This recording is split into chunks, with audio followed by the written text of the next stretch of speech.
What's happening, people? Welcome to the United Stand. Welcome to another road trip. What an evening it was yesterday with deadline day. I know we've all been talking about it. Odion Ighalo is our new striker on a temporary basis. That is absolute madness. No Man United, I don't care who you are, don't lie. No Man United fans saw that coming. None of you. Don't even at me. Don't even be in the comments chatting rubbish saying I always knew we'd get him. Nobody knew. I don't even think Ole Gunnar Solskjaer knew until about flipping 9:30 last night or 10:30 last night. Absolute crazy turn of events, and we've ended up getting someone who I never thought we would. I hold my hands up. Even when we're standing there doing our video with James Cooper, an interview I'd done with him a couple of days ago, me and him laughed. I said, James, yeah, even Ighalo, even James was like, nah, yeah, that's not gonna happen. I texted him last night. I was like, what happened? And he was like, I honestly do not know. I can't believe it. And obviously Fernandes, but the transfer window is shut. We now know obviously the players that we've got in, which is Fernandes and Ighalo, and we've got to leave that where it is, because today it's down to business, man. It's Wolves again for a 6th time since March. I'm fed up of playing them. They're our bogey side. We just about scraped a win against them in the FA Cup a few weeks back. And I'm predicting another tight game. They've made a record signing as well. Well, not record signing, but they've made a big signing themselves. I think they've got a £16 million player. Didn't really read too much about him, but I know they got a signing of their own. And they're going to be looking to spoil the party, man. We know all about Wolves. We know all about their strengths and their weaknesses, etc., and how they're going to set up to play. But thinking of ourselves, Bruno Fernandes, man, he's got to start. Sorry, he's got to start. At the end of the day, man, like, I know we can't put all our hopes and aspirations onto him. It's not fair, and we need to try and build a team around him. But as it stands, mate, we only got past the Fred as the only recognised midfielder. That's it. You can't have a midfield free of Lingard, Pereira and Fred for me against a very, very well drilled Wolves side. I think Matic played in the game in the FA Cup, and they ran the show for large parts. Yes, we got the win, 1-0 win in the end with a Mata goal, very well taken goal. But you know, Wolves got a disallowed goal. It was a tight game, and you know how they can play in midfield with Neves and Moutinho or Dendoncker in there, whoever. Yeah, so it's going to be a tough game. So for me, Fernandes has to come straight in. We can't afford to be that patient with him unless he's carrying a knock or he's injured or something happened in training. I think we've got to go. If he has to come off after 65 minutes, 70 minutes, then so be it. For me, he has to start. We need to rely on him. Even if Matic was fit, I'd still want him to start. Obviously, we want him to start because he's our new signing, but we just need that creativity. We saw how bad Jesse Lingard was against City and how bad he's been in general. We've seen how bad Pereira's been in that number 10 position. Fair play, Mata could have come in, and then maybe Fernandes could have come off the bench, but I don't think we have that luxury today. We need Fernandes at it, almost as a number 8 today. He's got to play alongside Fred for me. Ideally, we want him to be number 10, etc., but you know, with Bruno, he doesn't have to just play number 10. If you know what type of player he is, he can be a box-to-box midfielder. He can be very energetic, good in a tackle, good bite on him, works very hard, and good on the ball as well. So, yes, for the balance of our team right now, it's not the best because Matic is out. We want to have Bruno, you know, as further up in the midfield as we can, sort of creating and having shots at goal. But for today's game, man, I think he has to play from the jump, and I really do hope he does. Be interesting to see if Solskjaer as well, if he goes with the 3-5-2 again, man. I mean, in the absence of Rashford, it could be a thing. It's not really working. It hasn't worked so far. Against Liverpool, I wouldn't say it worked. Tranmere is a different proposition, and look, again, now that we've had to come down from City and the transfer window's closed, I don't think we played that well against City. We created absolutely nothing, let's face it. We were a bit more solid and rode the first 15-20 minutes well. We defended well in that shape, but attacking wise, the way Ole sets us out and with his style of play and the lack of tactics that I'm seeing anyway, or coaching at this moment, or the lack of development in this squad, I don't mind the 3-5-2 if you apply it right, and I don't think we have the style of play to implement it consistently. Whether or not it's something they're working on and they can grow into it, I don't know. But Solskjaer sort of has hinted at, you know, changing the shape in order to accommodate for Rashford not being there, Ighalo's not going to be there. He's probably in quarantine from the coronavirus, making sure he ain't got it before he steps into the UK. So we know he's not going to be there today, but obviously we have got him. So we still got the same issues around the strikers. He's either got, I think he'll probably start, he took Great Greenwood off early against C. I think he'll probably start with Dan James and Martial as a 2 if he does go with a 3-5-2. But I'd probably just go back to the 4-2-3-1, or for me I'd go 4-3-3. And I'd have Fernandes and Fred in there, and probably I'll play Mata as the number 10, and then I'll go with, it'd have to be Greenwood through the middle. I'd go Martial on the, actually no, I'd go Greenwood on the right, Dan James on the left, and Martial up front. That's if it was going to go back to the 4-3-3, but I'm just not convinced Solskjaer would do that. I think he might. Hopefully he does, but I think there's a chance he might go with the 3-5-2 again. Miles, mad transfer window. Ighalo in last minute. But before we talk about those transfers, this game, Wolves, Bruno Fernandes, all of that. Does he need to start? How do we approach this game? What are you expecting? Yeah, man, we've literally got no option but to start him, kind of thing.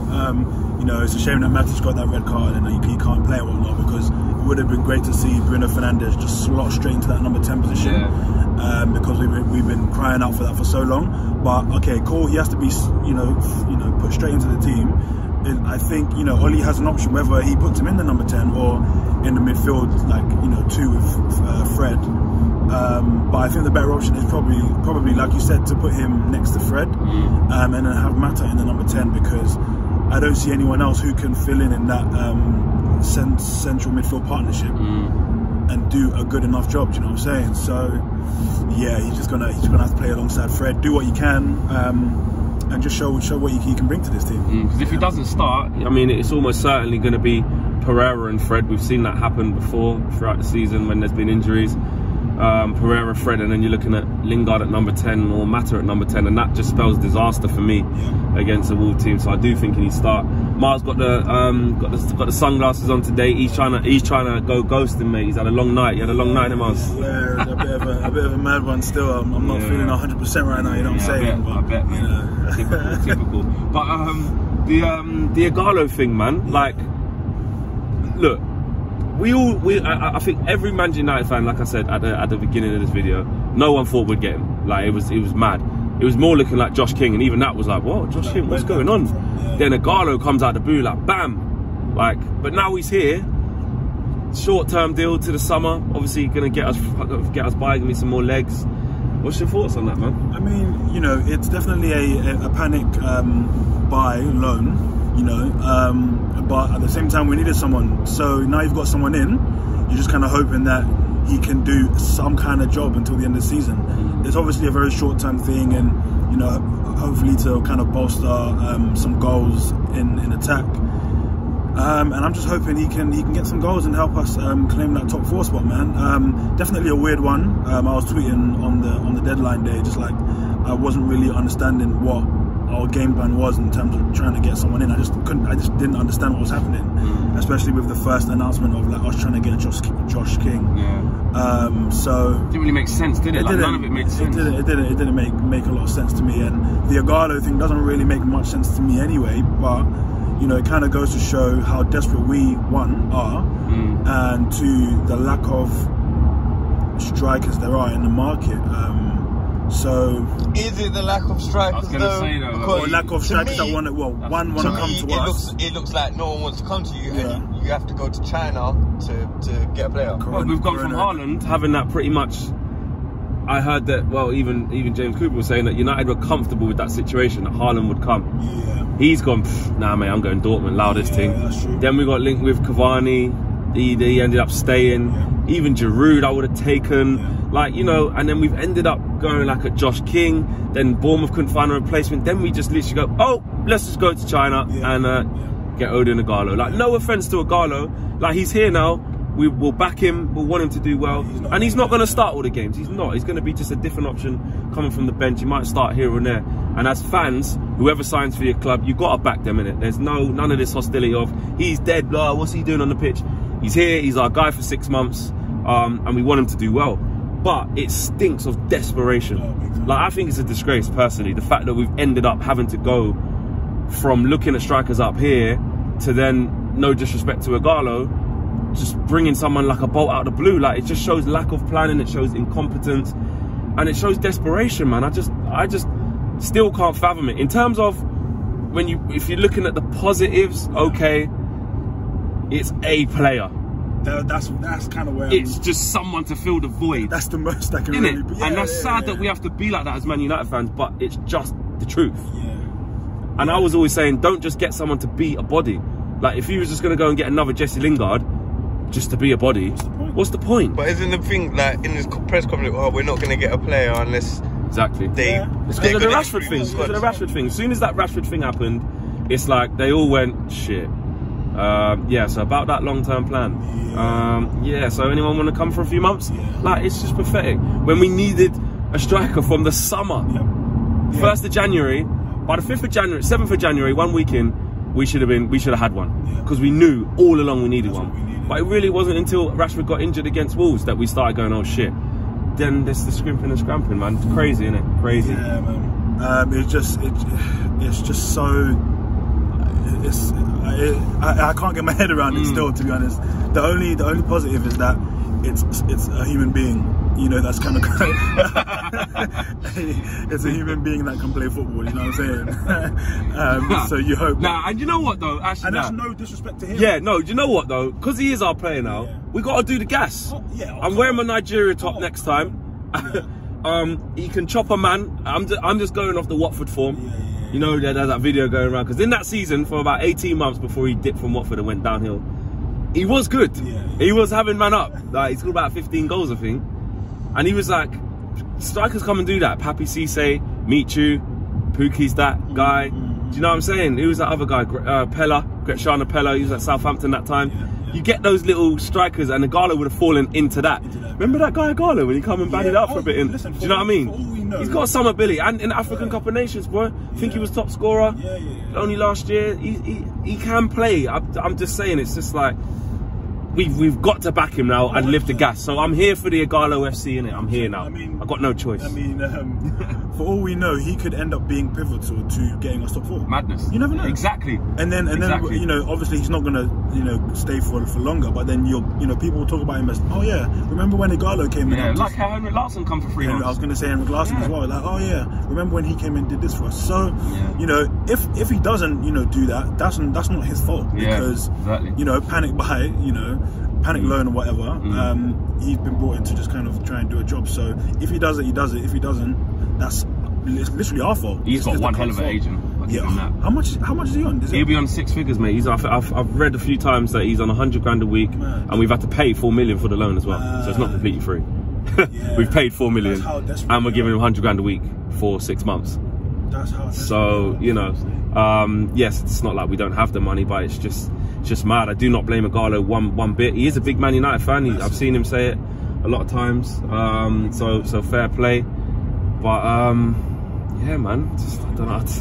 It's just so weird. But look, it's not about that today. It's about us against Wolves. It's about Fernandes' debut, and hopefully we get that win, because I don't want to be pessimistic, but after the gas of the transfer window and the excitement of Fernandes, etc., it looms a big task. Like, I think Chelsea and Leicester are currently drawing. Then we got Chelsea next. We got a real good chance here. Then Chelsea got Spurs after that. So if we can beat Wolves today, we can definitely beat Spurs, Chelsea away from home. Not saying we definitely will, but we can. Obviously, they're inconsistent. So it's now. I want to say now or never, but it's time for us to finally use a bit of positivity to get a positive result. I mean, what's your predictions for today? Yeah, I mean, I think the Bruno Fernandes factor will definitely kick in. Obviously, you can't judge on like training pictures and videos, but he looks like he's settled in, he's having a bit of fun with the boys, and they look happy to see him. So I think he'll add that touch of quality that we need. And I think even him being in central midfield with Fred, I think he will definitely do a job for us. And overall, I think we'll scrape the victory. I think we'll get 2-1. Yeah, I'll go with a 2-1. I think it'll be tight, it'll be narrow. I think there'll be times where Wolves get on the ball and make things happen, as long as we defend well. I think we can come through them periods, but there'll be times where they're happy to sit back and let us have it, and that's where Bruno Fernandes is going to come into it. If he starts, hopefully he does. If he doesn't start, I'll be very worried, because I think this game's all about the starting 11. If he doesn't start with a depleted midfield that we've got and we're not scoring goals, I fear. I almost feel we need him to kind of come in and give us something different from the off, personally. So yeah, drop your views in the comments in the boxes below. Just before we finish off, it's supposed to be a walkout today, 68th minute. I just think it's badly timed. I just think I'm all for, I wouldn't tell people to do it or not to do it. It's everyone's choice if you're going to the game today. But I just think it's badly timed. I think at a time where we really need to support the guys. It's Fernandes' first game, you know, it's his first home game, his first game for United. If he doesn't start and it's the 68th minute and he hasn't come off the bench yet, or he's about to, what we're all going to do, walk out? And then you can flip it the other way. Because I mean, we're just fans, so we love our club, innit? So you flip it the other way, and let's say he scores a brace, and then 68 minute comes, are you really leaving that stadium? Yeah, do you know what I mean? Do you know what I'm saying? And that's not to say that, you know, you're not a bad fan for staying in or leaving. Yeah. You know, we've got other issues going on with the Glazers and whatnot. But if you do stay, or anyone who does, you know, stay, that's completely up to you. You know, you got a big signing in there who everyone wants to see. So yeah, whatever you decide is you know, is completely up to you. For sure. I feel I don't want to see fans arguing with other fans saying you're a fake fan or you're this, you're fickle because you got Bruno Fernandes and now you won't walk out against the Glazers and all that. I don't think it's necessarily about that. I agree. Just because we've got Bruno Fernandes, we can't forget about the incompetence of Ed Woodward, we can't forget about the Glazers and stuff, but I just think there's a time and place. Today's also the last game we play before we commemorate the Busby Babes as well, because there's a 2-week gap, so there'll probably be a minute silence before the game or something to mark that. I don't know, either claps in the 58th minute or 68th minute. I don't know, but it's the last game before that, and I just think it's ill-timed. I just think it's ill-timed. I'm all for protesting and marches and stuff like that and things organised, but I just don't think this is the game for it. That's my personal opinion. Be interested to see what you guys think. Drop your views, your predictions and your team lineups in the comments, and we'll see you guys at fan camps, hopefully after a Bruno Fernandes masterclass. Peace. Big thank you to you guys for watching the latest of our videos, and if you want to check out more, make sure you do that just to the right of me. We are the biggest and best Manchester United channel in the world. Make sure you check us out on all of the socials as well: Facebook, Instagram, Twitter and YouTube. The socials are along the bottom. Peace.